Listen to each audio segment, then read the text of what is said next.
How many discounts does USAA Auto Insurance offer? Too many to say here. Multi-vehicle discount, safe driver discount, new vehicle discount, storage discount, legacy. How many discounts will you stack up? Visit USAA.com/auto discounts. Restrictions apply. Whatever the occasion, effortless elegance is right this way. Because Hilton brings you new ways to stay courtesy of the Nomad London. And it doesn't stop at award-winning dining in a space draped in velvet and illuminated by vintage chandeliers. No, this day goes beyond with unparalleled personalized service and attentive hospitality. Oh, and did we mention the Nomad London can be booked using your Hilton Honors points at Hilton.com? Hilton, for the stay. Hi everyone, it's Andy Miller here, co-host of the Backlisted podcast, with another episode from our archive. I've been writing at length about Jean Rhys for my next book, which I hope will be published next year. And to that end, I have been revisiting her novels, which I love and which are a source of inspiration to me. My favourite of these remains her fourth, Good Morning Midnight, first published in 1939, and, not coincidentally, the subject of this episode of Backlisted, only the second we made, sitting around the kitchen table of Unbound's old offices in Buckingham Gate in London. It's been interesting to listen to this recording from back in 2015 for several reasons. Firstly, it is my impression that Rhys's stock has risen in the 7 years since we made this show. I see her influence everywhere in contemporary fiction, and recently I've taken part in several events with Miranda Seymour, the author of a fine new biography of Rhys entitled I Used to Live Here Once. Audiences have been both enthusiastic and large in number. It's amazing to think 100 people will turn out on a chilly Friday night in February in Kent to learn more about a writer whose books were so unpopular in her lifetime, she was believed to have died some 40 years before she actually did so. As Rhys herself said on receipt of the W.H. Smith's Prize for Wide Sargasso Sea, it has come too late. Secondly, the analysis of Rhys's work offered here by our guest Linda Grant remains relevant, insightful, and important. Jean Rhys was nobody's pet, and her work transcends whatever labels we may be tempted to place on it. Finally, it is both pleasing and slightly alarming that this episode is so good. Not my words, but those of our current producer, Nikki Birch. I think you can hear how delighted John and I are that this thing, and remember, this is only the second time we'd ever got together to make one of these, that this thing is working. There's a real sense of enjoyment, discovery, and passion in our discussion, which are all the things we hope Backlisted continues to deliver. This episode was produced by our original producer, Matt Hall, and features Mathew Clayton, who was with us for the first year or so of Backlisted, and is very much, therefore, the Michael Bentine of our Goon Show. I will leave listeners to decide which members of the current team are Spike Milligan, Harry Seacombe, or Peter Sellers. Anyway, thank you for listening. Let's now return to the Paris of 1935 and the London of 2015. And I will leave you with the epigraph of Rhys's novel, Good Morning Midnight, taken by her from the work of Emily Dickinson. Good morning, midnight. I'm coming home. Day got tired of me. How could I of him? Sunshine was a sweet place. I liked to stay. But morn didn't want me. Now, so good night, day.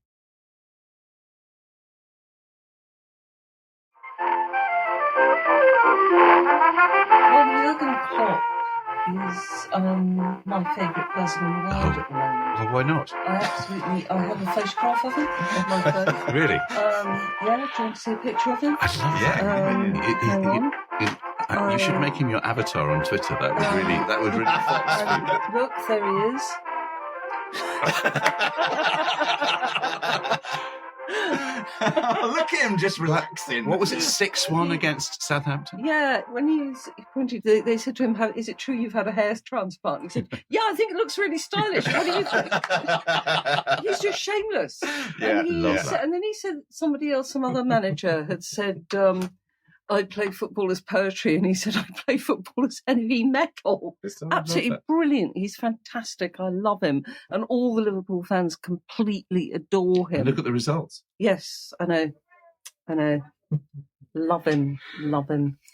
Hello and welcome to Backlisted, the new podcast where old books get a new life. I'm John Mitchinson, and we're coming to you live from the kitchen table of Unbound, the website where readers and writers come together to produce great books. And I'm Andy Miller. I'm the author of The Year of Reading Dangerously. We are the Levis and Butthead of reading, as every week it's up to you to decide which is which. And we're also going to be joined in the Baldric role today by Mr. Mathew Clayton. Hello, Mathew. Good evening, everyone. Good evening, Mathew. And later on we're going to be joined by Linda Grant to talk about Jean Rhys, and specifically Jean Rhys's novel Good Morning Midnight. But first, as is traditional on Backlisted, John, what have you been reading? I've had a lovely week, Andy. I've had a week of deliciousness. Mm-hmm.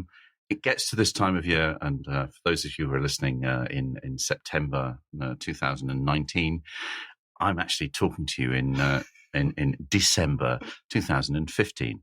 And at a certain point of the year, you just want a book that is full of cold. I wanted a book that was full of coldness and bleached wood and the sound of the sea on pebbles, and just something that made me feel wintry. And I wanted, a couple of weeks ago, I picked up Tove Jansson. I say Tove because I don't know how. Tove. Let me stop you there. I was informed by the great Will Grozier a couple of days ago that it is Tove, as in duvet. Tove Jansson. Tove Jansson. Yeah.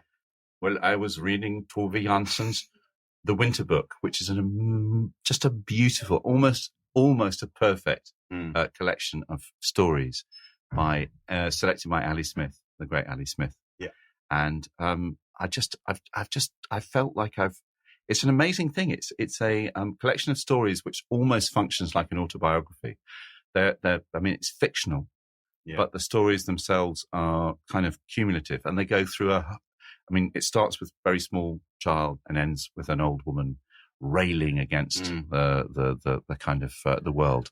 There's a fantastic story towards the end of the book about a squirrel which she befriends, and it's one of those. Again, it's that thing about when you sometimes just need comfort reading. Yes. But strangely, and if I had the copy in front of me, but I've left it on the tube, I would be able to read magnificent passages of loveliness. Well, they are drawn. The stories in the Winter Book are chronological, aren't they? And they're drawn from different points in her career. So she wrote several volumes of short stories, not all of which have been translated into English yet. No. Is it a book for adults or children? It's a book for adults, yeah. I mean, the thing about Tove, we have to say Tove Jansson, is that I loved of course, she's most famous for writing the Moomin Troll books and the Moomin books. And I loved the Moomin books as a child, particularly the later ones, Moomin Papa at Sea and Moomin Valley in November. Yeah. And I took the liberty of writing down, this is the opening of Moomin Papa at Sea. This is their book supposedly for children. It starts, one afternoon at the end of August, Moomin Papa was walking about in his garden feeling at a loss. He had no idea what to do with himself because it seemed everything there was to be done had already been done or was being done by somebody else. And I only as an adult, when I read it, it's a book about a midlife crisis. So one of the weird things is that, as we'll see when we get to talk about Jean Rhys later, I hadn't planned it this way, but there's a weird resonance in that strange kind of slightly dislocated narrative voice that Tove Jansson has, which kind of does sort of fit with the Jean Rhys, certainly the Jean Rhys that we're going to talk about later. Well, I've very much, the thing that I loved about her books as a child, which I still like about her work as an adult, either her writing for children or for adults, is that unsentimental mixture of humour and melancholy and emotional realism, all of which you would find actually in Jean Rhys, without talking about Jean Rhys too quickly. Also, but they're amazing, mad explosions of total invention. So one of the first stories in the book is about a child rolling a stone, which is made from silver, rolling and rolling. And it's very, very intense. And in the end, she drops the stone and the stone explodes and covers the whole of the neighborhood in silver. That's silver plates for neighborhood. Amazing. I agree. This is kind of Nordic magic realism. I mean, a hitherto undiscovered, unthought of, unremarked upon kind of genre. And I thought, how do you get, I mean, in my own case, how do I get to 52 and only discover Tove Jansson's? I mean, the Moomin Trolls, we grew up with them. Yeah. I was reading about her this week. Apparently Moomin Troll, Moomin Papa at Sea and Moomin Valley in November were published in Finnish as adult books. It's only in this country that they were published as children's books, because she wanted to approach adult themes using characters that she had invented for children. But don't you think that was to do with the illustrations, which kind of put them firmly in there, which is an interesting thing. I mean, I guess, like, you know, it's a bit like Roald Dahl. I mean, you could publish Matilda almost as an adult book. Yes, very much. If you didn't have Quentin Blake's drawings. Yeah. I've been reading some of her adult books this year, the summer book, which is a classic, really, The True Deceiver, and one called Sun City. The second novel that she wrote in English called Sun City. It's set in Florida. I had to buy a copy from a Florida library. It's incredibly rare, and I'd like to issue a public appeal to Sort Of Books, who have done a brilliant job. Amazing job republishing her in the last 10 years, but have thus far ignored this book because presumably it's insufficiently Scandinavian. But it's absolutely wonderful. I mean, to see early 70s America and the life of old people in early 70s America through the eyes of somebody from a totally different world is really remarkable. It's a terrific book. Actually, I thought it was going to be a coruscating kind of attack on South African casinos during the apartheid. No, it's just coincidental.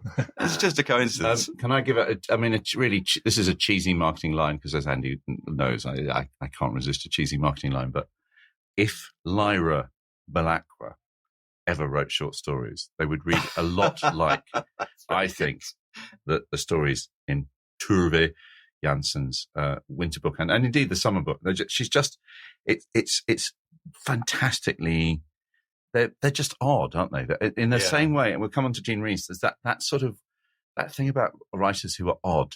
How do you do that? Yeah. I mean, you try to be odd, but there's that, if you're really, it's that thing, you read a sentence and a sentence. I mean, as I say, the book is now somewhere on the circle line, I think. But the lucky person who's going to pick that up. I'd like to also take the opportunity to recommend to all adult readers Moomin Valley in November, which I reread quite recently. That's like a Bergman film. It's a children's book about absence. There are no Moomins in it. Yeah. All the animals arrive and all the Moomins have gone. You're right to bring that up, because when I think about these, reading these stories, I'm reminded of early Bergman, Summer with Monica. Yes.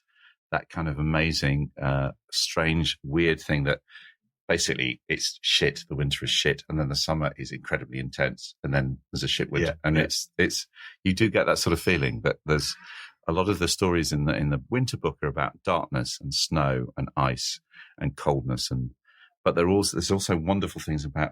It's a brilliant story about her dad having a party, and the mum not involving herself in the party, but the dad is basically just, her dad brings a bunch of drunk mates round, and they have a play on the balalaika, and they have a hoolie, and the mum's job is to not interfere, but to make sure there's plenty of pickled herring in the fridge, so they can refresh themselves at various times. It's about as joyful as it gets.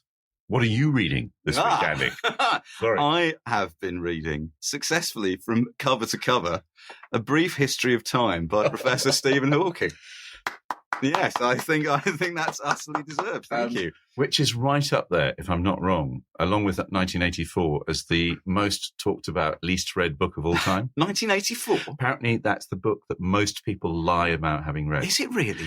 Can I tell you a terrible, terrible, dark secret? I have never read 1984. I've talked about it. I've never read it. It didn't come up. I've read it for you. No, I've read it so many times. Linda Grant is looking at me with such disdain. I'm just being and disappointment. I've read pretty much everything else that Orwell ever wrote. I mean, I've read all of the other shit novels, but not the hit. Keep the Aspidistra flying. You're too good on the hit before he got popular. Yeah. I don't know why I didn't read it. It's just I'd always felt it was sort of John liked his early B-sides, and then after he sold not out, much actually. What everybody loves with Orwell is the essays, which are beyond compare. But Coming Up for Air, Coming Up for Air. Yeah, it's all right. Anyway, that's another podcast, by the way. Anyway, I'm just saying, would like to talk about Orwell. You're talking about Stephen. So, Brief History of Time. I was challenged to read A Brief History of Time by a friend of mine who I've known for 30 years, who said to me, who looked down a list of books that I was planning to read, and he said, but these are all fiction, Andy. These are all fiction. Why don't you read any non-fiction? My friend, he's a maths prodigy. He loves maths. And he said, you've got Brief History of Time on here. And until he challenged me to read it, to be honest with you, although it was on my to-read list, I had no real plans to read it. But I thought, well, I'll give it a go. No real plans. No real plans to read it, yeah. But I did read it, and I found it quite tough going. Famously, it's a book more started than finished, isn't it? And I had to read several chapters 3 times, particularly the bits about quantum mechanics and imaginary numbers. But I did find it very enlightening, and it was really good to see how all those terms that you've heard of, like black hole and event horizon and string theory and uncertainty principle, etc., fit together. Though please don't ask me now on the spot to explain to you how they do fit together. Obviously, I can't do that. Because I obviously, knowing you were reading it, I had to dig it up again. I've not read it, I'll be honest. Okay. I mean, I've read. Yeah, I've skimmed it this week because it got thinner as well. I'm sure the version I had was about double. It's actually got slightly longer. But this is added a chapter. But this is a slightly personal thing. But do you remember that John Gray? Did you remember the guy who used to run the Waterstones in Aberdeen? He was single-handedly responsible for making this book a bestseller. He read it, and he was, I think, a bit of a maths geek, and kind of went mental for it in Aberdeen. I mean, bought like 200 copies and they all sold. And then, I mean, it seems like the least likely word of mouth book he could possibly imagine. But that's sort of what it became. And of course, the problem with it is, I have to say, I found it weirdly less forbidding than I'd expected it to. Yeah. But I still, if you say to me string theory, I'm going to struggle to say.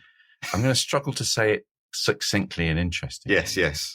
Although there are lots of wonderful little moments in it. I think the whole black hole thing is so gorgeous. I realised that I'd like of a universe that's sort of consuming itself. I love that. I realised. Where does it go? Where does all the stuff go? Where is the universe? Where's the outside? where all this stuff? Where does it go when it's not in the universe? Which he kind of glosses over. Let's be honest. I realised I had like 40 years of prep before reading this book, because of most of the concepts were familiar to me via 40 years of reading Douglas Adams and watching Doctor Who and Star Trek and films called The Black Hole and Event Horizon. And what I don't know about the general theory of relativity, I do make up for with a solid foundation in crappy 70s and 80s sci-fi, right?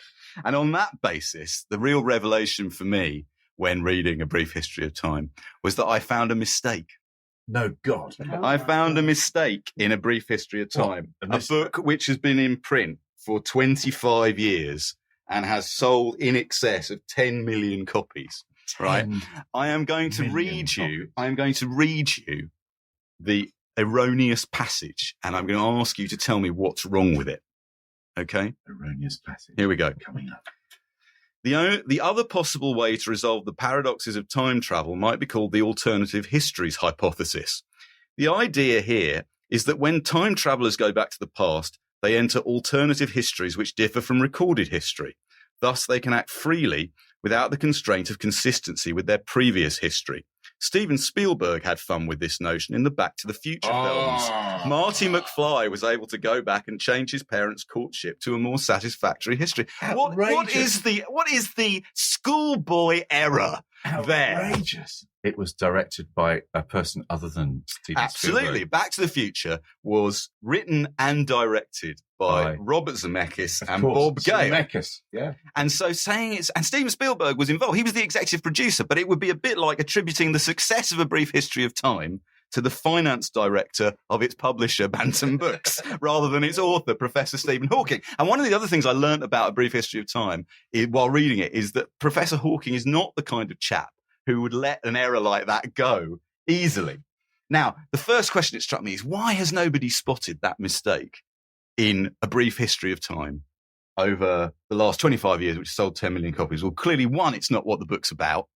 And so some might argue it doesn't matter. I wouldn't argue that, but some might say that. But secondly, also, it's on page 183, isn't it? Quite near the end of the book, suggesting the end of the book has indeed not been read that frequently. And there's also in that paragraph a grammatical error in there, which suggests that even the proofreader didn't make it as far as page 183 of A Brief History of Time. It's all circumstantial evidence. I can't prove it. Finally, the last thing I want to say about A Brief History of Time is I really loved Professor Hawking's author biography, presumably self-penned, at the back of the book, which starts with the line, Stephen Hawking was born in Oxford in 1942, exactly 300 years after the death of Galileo.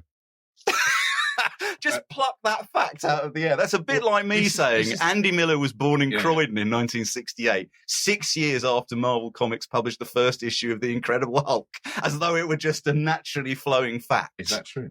It is true. I researched it. And the point being, Professor Hawking, throughout the book, to his great credit, he's a very, very clever man, but he's very, very keen to place himself in the lineage of Galileo, Newton, Einstein, and Andy Miller. Professor Hawking. You know what? I'm really pleased to have read it. It is very much a horrible phrase, outside my comfort zone, but it is very much outside my comfort zone. And yet I did find... He does write really well. Yeah, he writes really well. And also it's good for your brain to be pushed a bit and struggle to get your head around things you wouldn't normally get your head around. So I'm very pleased to have read it. Okay, it's time now for an advert. Does it ever feel like you're a marketing professional just speaking into the void? Well, with LinkedIn ads, you can know you're reaching the right decision makers. You can even target buyers by job title, industry, company, seniority, skills. Wait, did I say job title yet? Get started today and see how you can avoid the void and reach the right buyers with LinkedIn ads. We'll even give you a $100 credit on your next campaign. Get started at linkedin.com/results. Terms and conditions apply. The new McCrispy Strip is here. Dip approved by ketchup, tangy barbecue, honey mustard, Sprite, McFlurry, Big Mac sauce, double dipped in buffalo and ranch, more ranch, and creamy chili McCrispy Strip Dip. Now at McDonald's. Ba-da-ba-ba-ba.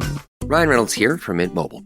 I don't know if you knew this, but anyone can get the same premium wireless for $15 a month plan that I've been enjoying. It's not just for celebrities. So do like I did and have one of your assistants switch you to Mint Mobile today. I'm told it's super easy to do at mintmobile.com/switch. Upfront payment of $45 for 3-month plan, equivalent to $15 per month required. Intro rate first 3 months only, then full price plan options available. Taxes and fees extra. See full terms at mintmobile.com. Andy. Yes. You're on a desert island. Yep. And you have a choice between A Brief History of Time by Stephen Hawking and Good Morning Midnight by Jean Rhys. Which would you go for? I think it's obvious. I think it's obvious to anyone listening that I and everyone gathered here would choose Jean Rhys, including our guest today, Linda Grant. Hello, Linda. Hello. Thank you for coming in. Author of I would not choose Jean Rhys to be alone with on a desert island. Unless she brought something to drink. Yeah. Linda, author of novels such as The Clothes on Their Back and most recently Upstairs at the Party, as well as a short book, which I would just like to talk a little bit about first, called I Murdered My Library, which is an account of Kindle single. How you disposed of a lifetime's worth of books, didn't you? I did. I moved to a flat which was half the size of the previous one, and I didn't have room for all my books, and I had to have a massive, painful, traumatic clear out. And one of the things which was, you imagine that you're building this library, and that in your old age you will reread these books. And in fact, I do reread. But when I got down off the shelf my 1970s paperbacks of, I had the complete works of Dickens, Penguin editions.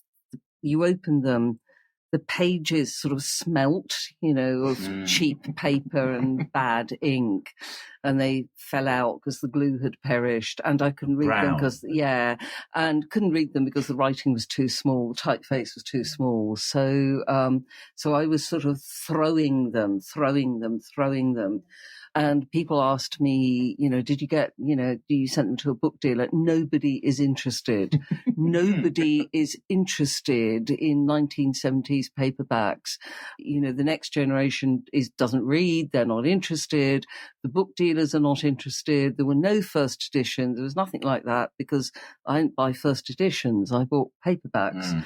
So it was very, very traumatic. But I have to say, my entire collection of Jean Rhys did survive the cut. And the one which I have in front of me is dated, as we used to do rather pretentiously in those days, August 1980. So that was when I was reading Jean Rhys in the 70s, late 70s. You were saying to me a little bit earlier on that you read all of her novels in quick succession back then? Yeah. Wide Sargasso Sea was published in the 60s, I think. And I remember they had that in the school library, and that was the first time I'd heard of her, and I read that. And then they Penguin republished all the Paris novels. And I must have been in my late 20s when I and everybody else I know read all of Jean Rhys.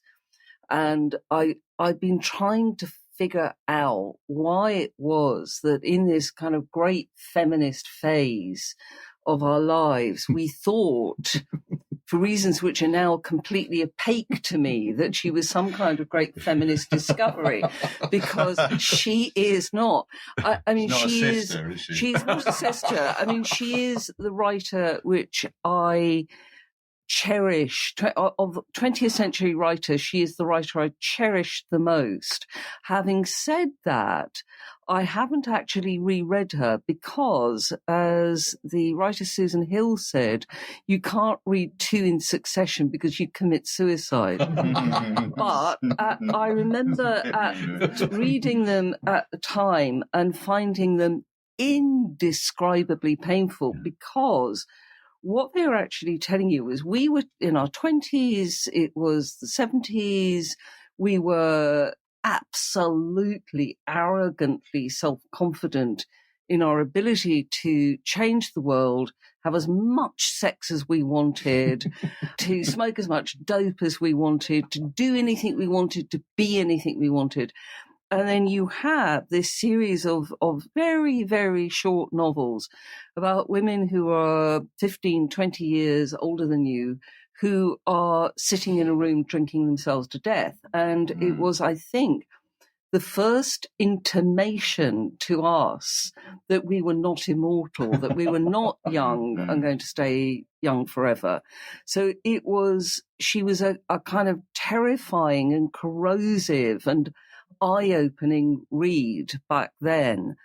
And rereading her now, what struck me about her is that I remember when I was reading her at the time thinking, why don't you get a job? Get a job.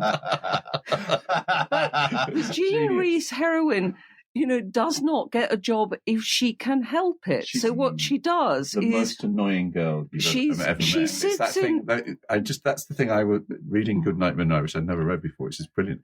Good morning, Midnight. But it's that thing of, oh my God, just, you're so smart and you're so beautiful and you're so difficult. Just be less difficult. Can I just do a quick recap of Jean Rhys's life, because it's germane to what we're talking about, clearly. Jean Rhys, born 1890 in Dominica in the West Indies, died 1979 in Devon, England, aged 88. Published a book of short stories in 1927 called The Left Bank, with a big introduction from her editor and lover, Ford Madox Ford. And then she, in the late 20s into the late 30s, she published 4 novels. Postures, which became Quartet subsequently. In 1931, After Leaving Mr. Mackenzie, 1934, Voyage in the Dark, 1939, Good Morning, Midnight. Each of those novels, in commercial terms, was progressively less successful than the previous one. And after the publication of Good Morning Midnight, which kind of disappeared, so did Jean Rhys. And for many years, it was believed that many people thought that she was dead. She moved to Devon and vanished, and her books all fell out of print. And in 1955, from 1955 to 1960, she lived in Bude in Cornwall, which she referred to in letters as Bude the Obscure. And then she moved to a village in Devon called Sheraton Fitzpaine, which she described as, quote, a dull spot which even drink can't enliven much. And while she was living there, she was accused of being a witch and was shunned by most of the village.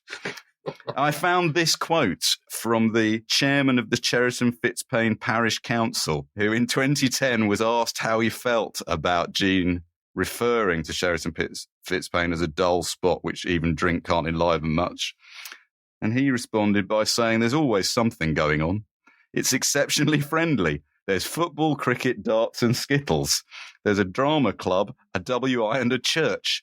He added, we barely knew Jean because she kept herself to herself quite a lot. So she's languishing in obscurity for many, many years. And then thanks to Francis Wyndham and Diana Athill, they coax the novel Wide Sargasso Sea out of her, which she spends years writing, 17, maybe even 20 years. And we have a little clip here of Jean Rhys being interviewed at the end of her life after she had finally achieved great success with Wide Sargasso Sea, which won prizes and is widely agreed to be a classic. And here she is talking, I think, in her interview with the Paris Review, talking a little bit about how it felt to write and live the life of a writer. When I was excited about life, I didn't want to write at all. I've never written about being happy, never. I didn't want to. Besides, I don't think you can describe being happy. I've never had a long period of being happy. Do you think anybody has? I think you can be peaceful for quite a long time. But to be happy is different, isn't it? And that's a bit rare. I can't have feeling. But then altogether, I think if I had to choose, I'd rather be happy than write. If I had my life all over again and could choose. I'm just going to read now the synopsis on the back cover of Linda's copy of Good Morning Midnight. Can anyone imagine this getting through a marketing meeting today? Here we go. This is so you're in the station bookstore. You're looking for something to read. Here we go. Back in Paris for a quiet, sane fortnight, Sasha Jansson has just been rescued by a friend from drinking herself to death in a Bloomsbury bedsitter. Despite a transformation act, new clothes, and a blonde cendré hair dye, Sasha still feels, quote, not quite as good as new, unquote. Streets, shops and bars vividly evoke her Paris past, feckless husband Enno, her dead baby, sundry humiliations in abject jobs. One night, a gigolo mistakes Sasha for a rich woman. She still has her fur coat, and their subsequent liaison somehow distills the essence of all that has gone before. I mean, the thing is, that makes this book is genius. Sound relentlessly miserable.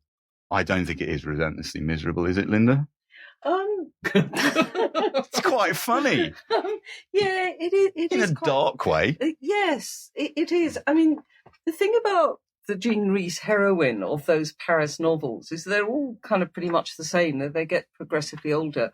And I remember thinking when I was reading them, they were a bit like what would happen if Jane Austen characters were sort of suddenly moved forwards into the 20th century and were trying to survive economically. And that's so brilliant. And what happens to the Jean Rhys character? And there's something the Jean Rhys characters in all these novels, we might think of them as being autobiographical. None of them are artists. There is no sense whatsoever that any of these people are writers. They are not writers.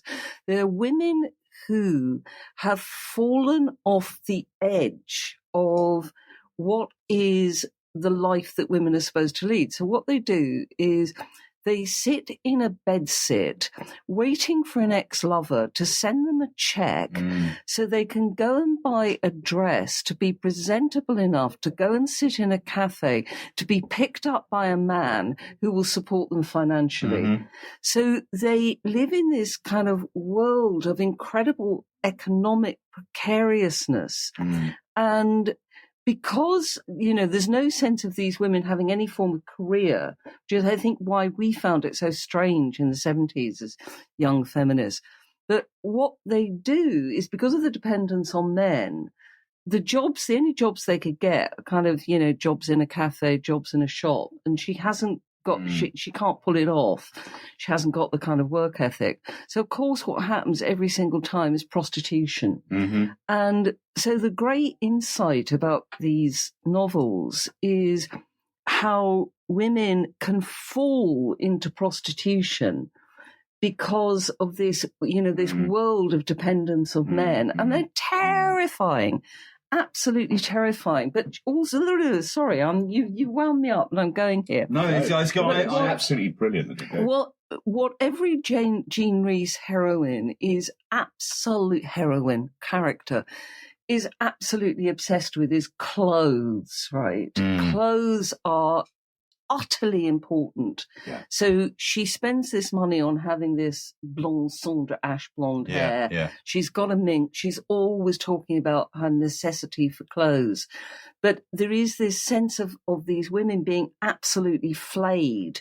She lives for this world of the feminine, the kind of, the female stereotype. And beneath it, there is this always a strong sense of not fitting in. And there's a little passage here in which he says, "This is my attitude to life. Please, please, Monsieur, Madame, Mr., Mrs. and Miss, I'm trying so hard to be like you. I know I don't succeed, but look how hard I try. 3 hours to choose a hat. Every morning, an hour and a half trying to make myself look like everybody else. Every word I say has chains around its ankles. Every thought I think is weighted with heavy weights." It's absolutely extraordinary stuff. I know I don't succeed, but look how hard I try. I mean, that's one of the things that I think is incredible about her writing, incredible about this book, is how quotable it is. I wrote down some of the quotes here. I just read a couple of them here. "A room is a place where you hide from the wolves outside, and that's all any room is. And one day the fierce wolf that walks by my side will spring on you and rip your abominable guts out. And I no longer wish to be loved, beautiful, happy or successful. I want one thing and one thing only, to be left alone." It's so beautiful and kind of self-dramatizing, but I would like to, the only thing I'm going to respond to what Linda was saying slightly is that although the characters, the Jean Rhys character, as we call her, although they aren't writers, their occupations are things that Jean Rhys did. Mannequin, showgirl, a prostitute. And there's Jean Rhys did all those wonderful things. scene early in the book where she gets sacked for, basically just being herself. It's just being herself. And this is the thing that Jean said. She specifically said in an interview, "I write about myself because that's all I really know." So the writing is extracted, I agree, but the interiority, horrible word again, I apologise, but the interiority of those characters, they're all Jean, aren't they? Yes, I think they are all, the interiority of them is all Jean. But, I think so many, I think there's so many writers would have done this as I am a frustrated artist, and she doesn't do that at all.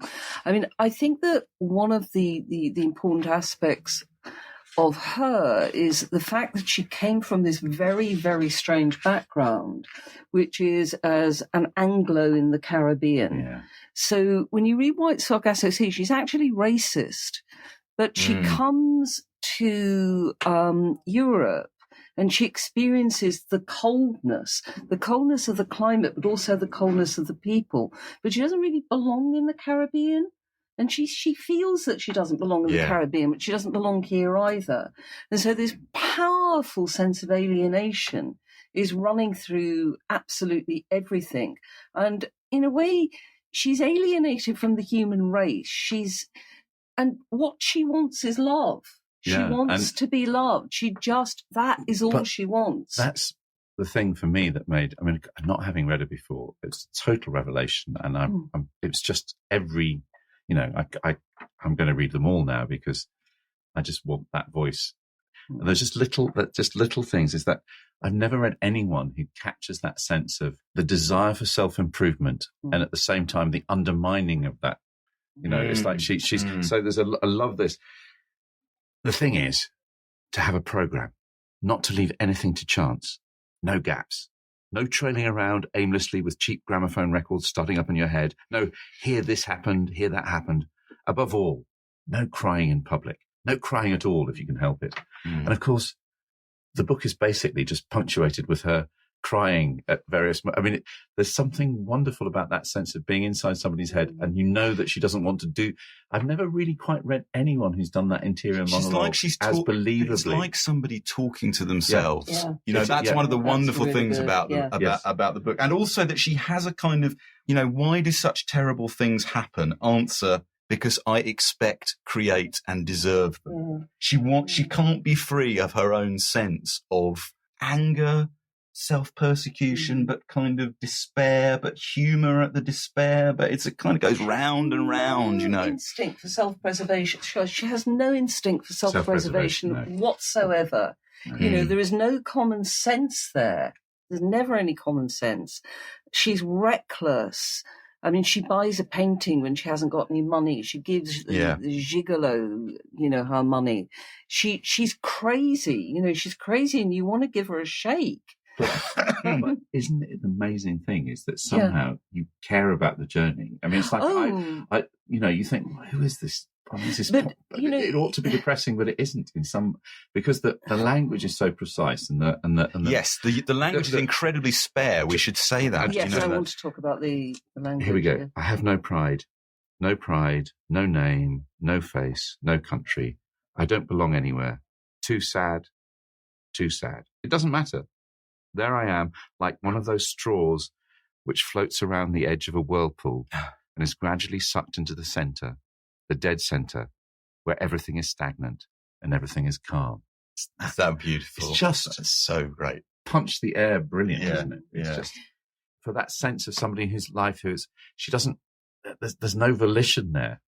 Linda, you were going to say about the style in which she writes is incredibly pared back and restrained. It's very pared back. It's very simple. There are no linguistic fireworks going on there at all. There's not a great deal there is some descriptive writing, but she does something. She does something which I find I can't understand what it is she's doing, because you read page, and then she says there's one sentence and your stomach flips and you think she has prepared the ground here. Absolutely. Pages and pages have prepared you for one sentence which is not doing anything showy or flashy, but it's like a punch to the stomach. I ticket round the wrist of the dead baby. Oh yeah. I would like to say that my experience of reading these books is obviously very different to Linda's, because Jean Rhys is my favourite writer that I've discovered in the last 10 years. I read Wide Sargasso Sea about 10 years ago and I thought it was fantastic. It's a fantastic novel. It's a classic, as I said earlier. But several years after that, I think I read After Leaving Mr. Mackenzie. And shortly after reading After Leaving Mr. Mackenzie, I read a book of short stories, Tigers Are Better Looking. Tigers Are Better Looking, currently out of print. Penguin Books, if you're listening, bring it back. Really? And I felt a very strong sense, this is like all those Graham Greene and Patrick Hamilton books that I've read and loved. But wait a minute, and Malcolm Lowry, but wait a minute, it's written in the 1930s. They're written by a woman, and the literary quality of them, with all due respect to three of my favourite authors, Greene, lots of Lowry and most of Hamilton. The sheer literary quality in the way that Linda was just talking about is way above that. Yeah. I struggle to see. I mean, and I say that reading them here in the 21st century, they seem incredibly modern to me and the sensibility seems very modern. They must have been perplexing in the extreme. Insane. In the 1930s. If you're reading this in 1939. Yeah. I have to say, again, the pleasure thing about reading is to find a voice that is that absolutely clear. I mean, it's so rare. I mean, you're not, I think now I could pick up a book randomly by anybody, and spot a Jean Rhys. I mean, she's that good and that quick at getting that sensibility. Linda, you were saying, on Twitter, you said a brilliant thing about what it's like to read Jean Rhys now. Yes. Well, if what you demand from fiction, which is now heavily demanded from Amazon reviews and Goodreads reviews, and particularly good book groups, is likable characters. You are not going to find any likable characters in Jean Rhys. And, as such, there is no one more bracingly, literally serious. Not relatable, isn't it?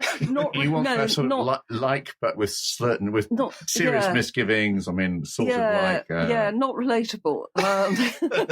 Not relatable at all. This demand to soften the novel by requiring that it be likable characters, and this is an even worse expression, that I can root for. Which is apparently a phrase which originates with Kurt Vonnegut, which I can never forgive him for. I only found this out quite recently. I don't think he probably meant it quite as... Well, apparently he had some rules for writing, and one of them was character. And there must be at least one character that you can root for. I mean, are we rooting for Sasha? I mean, not really. You're not really rooting. You're just looking with your hands slightly over your eyes, going, absolutely. "Oh my God, I'm watching a car crash." But the truthfulness of it—that's the thing. It's truthful. It's absolutely truthful. Matthew and I had a water cooler conversation earlier in the week, and he said, "Pretty fucking depressing." Hey, Linda, so you said you hadn't reread this book since the 70s. Yeah.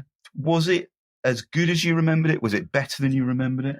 I think that it didn't have the effect on me that it had when I was in my 20s, which was entirely a personal, subjective one, which was terror, right?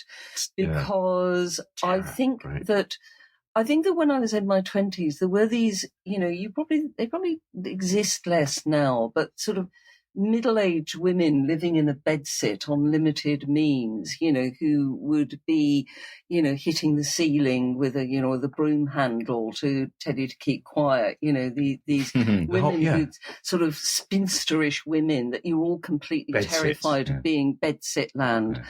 And, this is cockroaches, poverty, all of that kind of thing.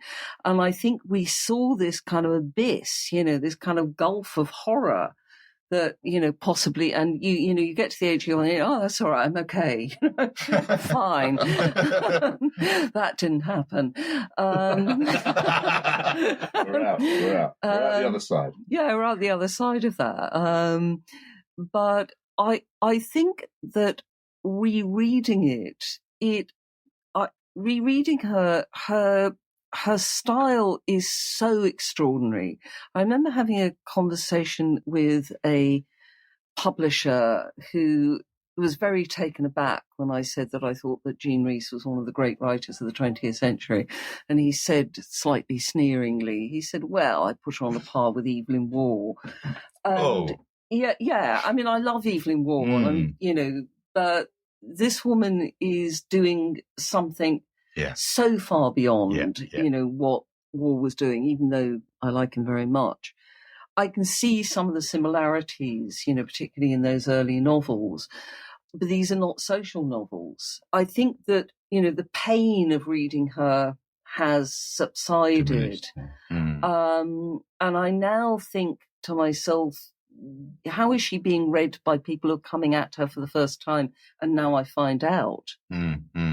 I would like to make just a very quick mention for a book that was recommended to me by Eric Anderson at Lonesome Reader called Difficult Women by David Plant, which is a memoir of working with, in reverse order, Germaine Greer, Sonia Orwell, and Jean Rhys. Jesus Christ. And the description of ministering to Jean's requirements in her 80s while attempting to coax her autobiography out of her is one of the most hair-raising reads imaginable.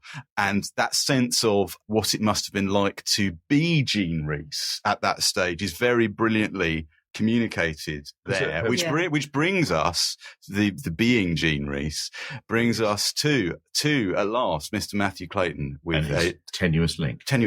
Well, I was thinking about that. I was thinking about our connection to her and how we kind of bring her back to life. And when I was reading the book, I was interested to discover. Linda, you talked earlier about the hats and the clothes, and there's also perfumes mentioned. Le Bleu. Yeah, Le Bleu. Which was the perfume that the main character wears, and is also the perfume that was Jean's favourite perfume.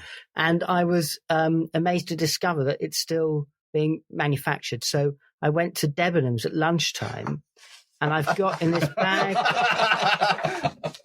I went in there and kind of embarrassed myself by going to the kind of tester thing and going and asking if they had Le Bleu, and they did. So I've got some here. So I thought we could all... Brilliant. Brilliant.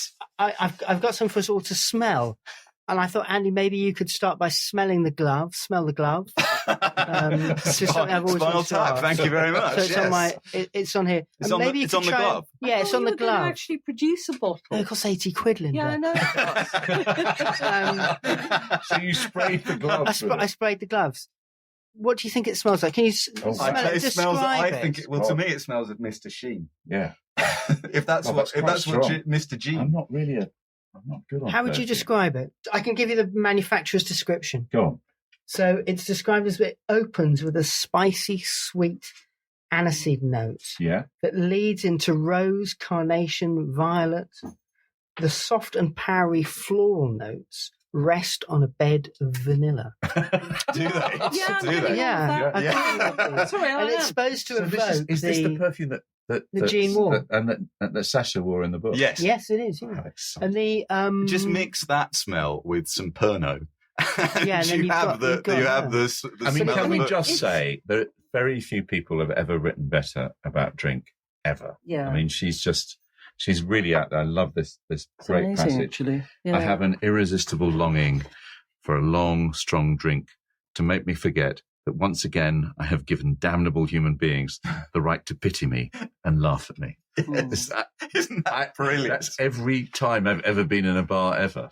Damnable human beings. And the book's, you can buy the book and the perfume on Amazon. Okay?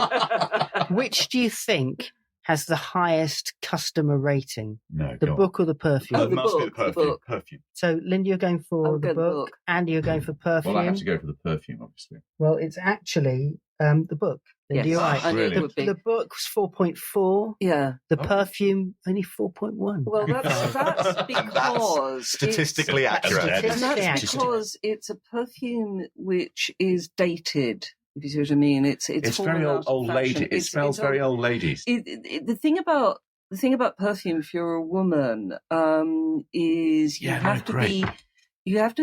men don't like what they perceive to be old lady perfume.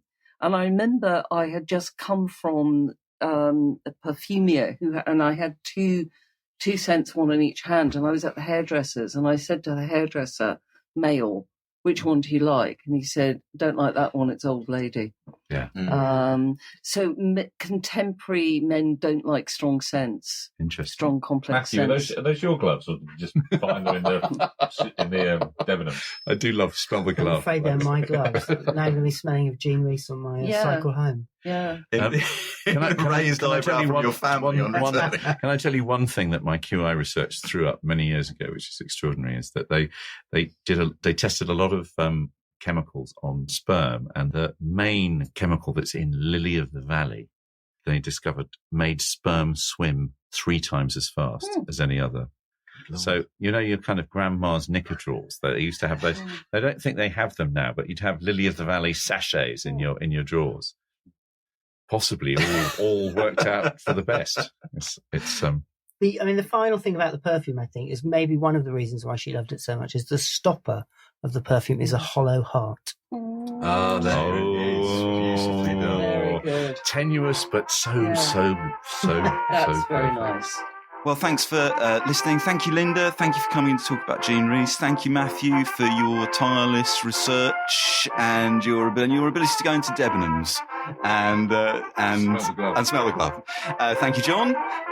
Thank you, everyone, for listening. If you've got something you want to contribute to Backlisted, you can get in touch with us via Facebook. We're on Twitter at BacklistedPod. And we'll see you soon in a fortnight. Thanks very much.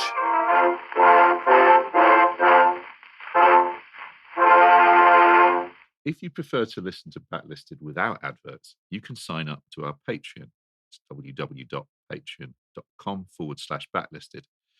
As well as getting the show early, you get a whole 2 extra episodes of what we call Locklisted, which is Andy, me, and Nikki talking about the books, music, and films we've enjoyed in the previous fortnight.